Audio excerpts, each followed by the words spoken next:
Thank you very much. Mr. Griffin is recognized. He's the Subcommittee on Europe and Eurasia Vice Chair. Thank you, Madam Chairman.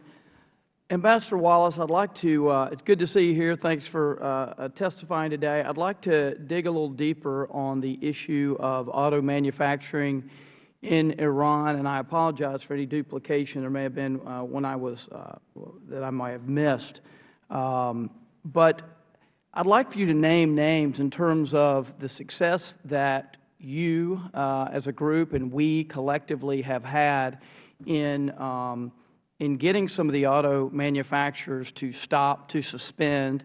And I'd like for you to talk about the actors that are still engaged in production or commerce with Iran and what we can do to turn up the heat. Obviously, we can name names, and we should. But could you elaborate a little more on that? Because it seems to me a lot of the commerce with Iran is in the auto production area. Thank you. It's good to see you as well. It's not well known, but the Persian automobile sector is the 13th largest in the world. And as Mark testified previously, we had to do better at preventing inflows of products and goods, spare parts. Congressman Sherman asked questions about this previously. And there are major auto manufacturing facilities and employment in Iran. This is a huge sector of their economy. It's 50% of the country's GDP is in the industrial sector, and 20% of it is their automobile manufacturing. This is a sizable part of their economy. We've had some successes in having automobile manufacturers leave the Iranian market, the likes of Karsan, Hyundai, and Porsche. But there are some real gaping holes.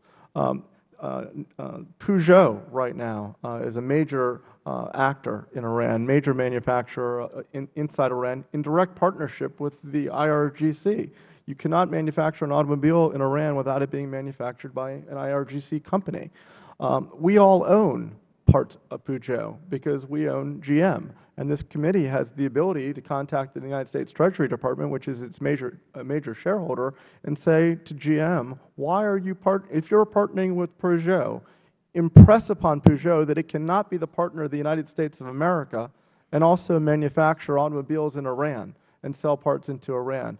They've supposedly slowed down their imports of Peugeot build kits, but we have to make that a permanent ban.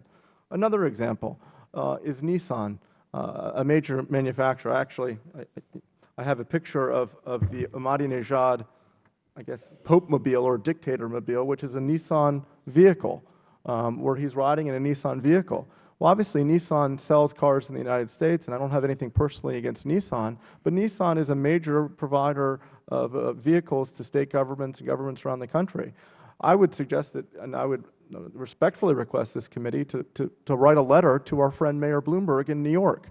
New York City just awarded a multi-billion-dollar contract to Nissan to build the most iconic American vehicle, one of the most iconic American vehicles, the New York City taxi cab, to Nissan.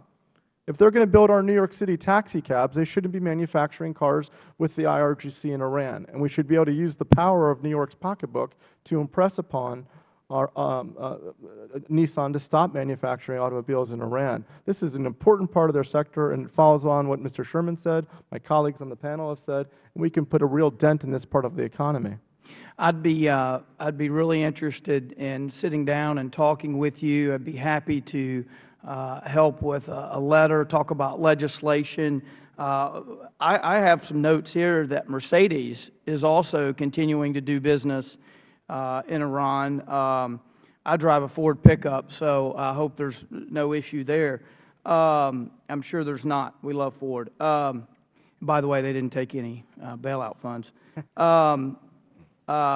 So I also have some notes that some of the companies have suspended auto trade production.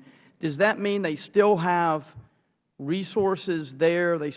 What exactly does suspended doesn't mean? It doesn't sound like they pulled completely out. Audi, General Motors, Toyota. Do you have any information on that? Yeah, absolutely. We're concerned by the suspension language because there is such a large presence in Iran of this automobile manufacturing. Peugeot, we think, is the best example. It's the biggest manufacturer in Iran, and they have, quote, suspended sending in Peugeot build kits into Iran for 5 months because of the GM partnership. That should be a permanent ban.